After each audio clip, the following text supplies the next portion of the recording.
So what is your end game? What is your financial end game as a nurse? And this is one of the questions I like to ask a lot of my coworkers, a lot of people that have asked me questions that are also into finance as nurses. And this is something, it's a very interesting topic because I like talking about personal finances. And then I find that nurses are some of the smartest people out there with the best schedule, with a high income, but they're also not looking out for themselves as much as they look after their patients. And what do I mean by that? I mean that financially, a lot of people I've met, I'm 34 years old. I met a lot of nurses and a lot of coworkers that don't even have their 401k or 403b set up. And to me, that is wild. And I'm not saying you're stupid or ignorant. I'm just saying that it is wild that it wasn't taught. And it's something that I've always spoke about before, that in school, they never talk to you guys about, they never talk to us, not you guys. They never talk to us about personal finances. And that's how the world keeps us in this rat race. That's how we're not able to generate some sort of generational wealth to pass down. That's how we're not able to financially retire early or even on time. That's how to keep the workforce working, not giving the people the tools to become financially literate where they're able to pretty much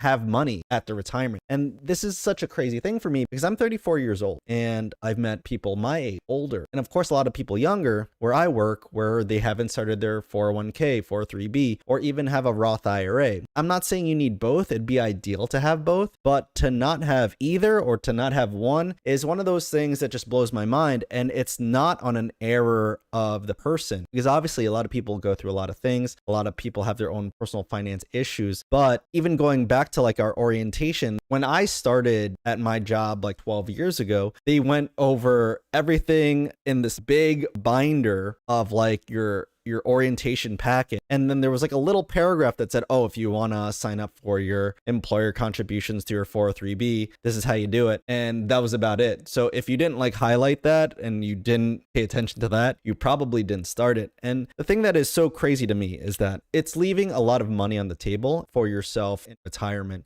And I'm going to show you how much that could actually be on this compound interest calculator. So even if you're starting right now, I'm 34 years old, right? If I started right now, if I didn't have one, so my current principal is $0, and starting 2024, you could put in $23,000 into your 403b or 401k, right? And the years to grow, if you wanted to retire at 65, that is 21 years from now for me. No, that is, wow, I'm 31 years from now for me. 31 plus 34 is 65, right? And the interest rate, how much is it going to grow every year? The average is around 8. So you're just going to compound it one time every year. Look how much money you could have, guys. $3 million at retirement. That is a ridiculous amount of money. And for people that are living in New York or California, especially, any of these states where you're able to make a lot of money as a nurse, you should try to max out your 401k or 403b if possible. Obviously, personal finances are personal and a lot of things happen where you can't max it out every year, which is perfectly fine. But what I'm saying is try to have something grow in there. Even if you're only able to do like $6,000, that's like $100 a week for this amount of time. You're going to end up with around $800,000. Imagine that, $6,000 a year for 31 years. And imagine having an extra $800,000 time retirement. Of course, you'll get taxed on this once you start taking money out of it, when you actually start needing it. But that is such a big amount of money that you're leaving on the table. Plus, if you're not contributing to your pre-tax accounts, you're getting taxed more on your money up front. So you're not even having all the money in your pocket. So you're giving the government money and you're leaving a lot of money on the table. And this is what I wanted to get into, is that all the tools are there for us nurses. We are all smart enough to figure out how to plug in numbers and to see a potential future value. And even though my 403b doesn't have the best funds in it, because the one that my hospital decided to choose to partner with to give our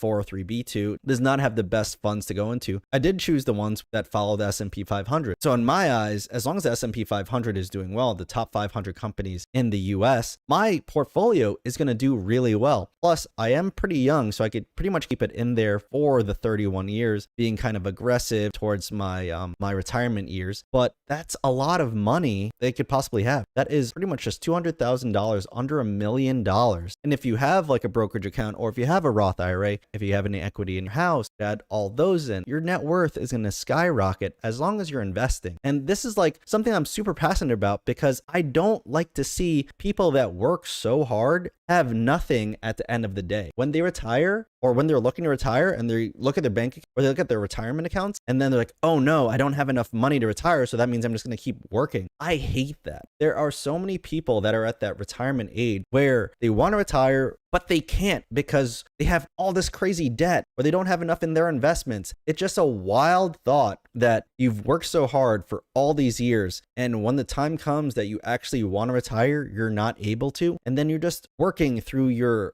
golden years where your body's breaking down. And then when you actually do get to retire, how many actual healthy years do you have left to enjoy? So that's why my biggest thing on this channel is talk about all my experiences in nursing, talk about the personal finances of nursing. I want to motivate nurses to be more financially literate, because it's something I'm very passionate about, and I want you guys to be able to retire when you want to retire. Obviously, we all probably want to retire as soon as possible, but in a realistic view, let's not retire at 65. Maybe push a little earlier, 60, 55. If you could get to that number where you could feel like you could do everything that you want to and you could fund your lifestyle, let's get to that number and retire early and enjoy our lives. We see so many people sick all the time, and they don't get to enjoy what they wanted to do. We take care of these people, so why not take care of ourselves? And that's just what I wanted to go into. This ended up being a big rant about money and personal finances, but again, I want the people taking care of everyone to do well. So let me know what you guys think. Thanks for watching, and I'll see you guys very soon.